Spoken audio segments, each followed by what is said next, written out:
काफ़ी समय पहले की बात है। प्रतापगढ़ नाम का एक राज्य था। वहाँ का राजा बहुत ही अच्छा था, मगर राजा को एक सुख नहीं था।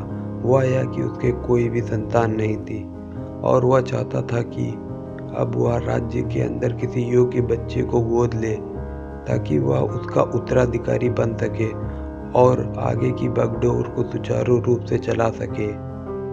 और इसी को देखते हुए राजा ने राज्य में घोषणा करवा दी कि सभी बच्चे राजमहल में एकत्रित हो जाएं।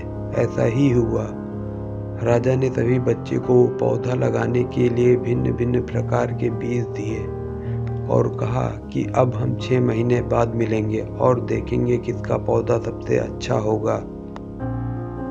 महीना बीत जाने के बाद एक बच्चा ऐसा था जिसके गमले में वह बीज अभी तक नहीं फूटा था, लेकिन वह रोज उसकी देखभाल करता था और रोज पौधे को पानी देता था।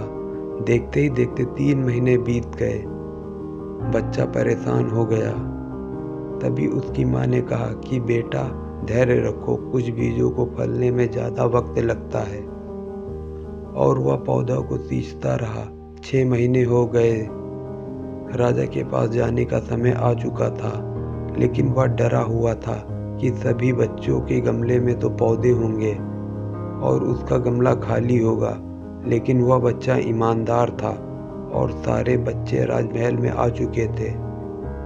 कुछ बच्चे जोश से भरे हुए थे क्योंकि उनके अंदर राज्य का उत्तराधिकारी बनने का प्रबल लालसा थी।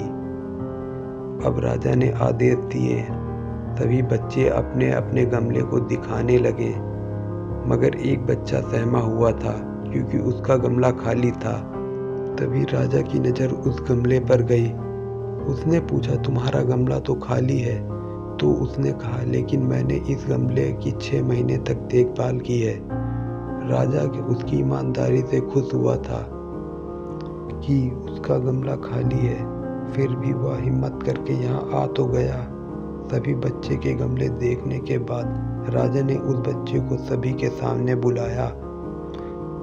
बच्चा सहम गया और राजा ने वह गमला सभी को दिखाया।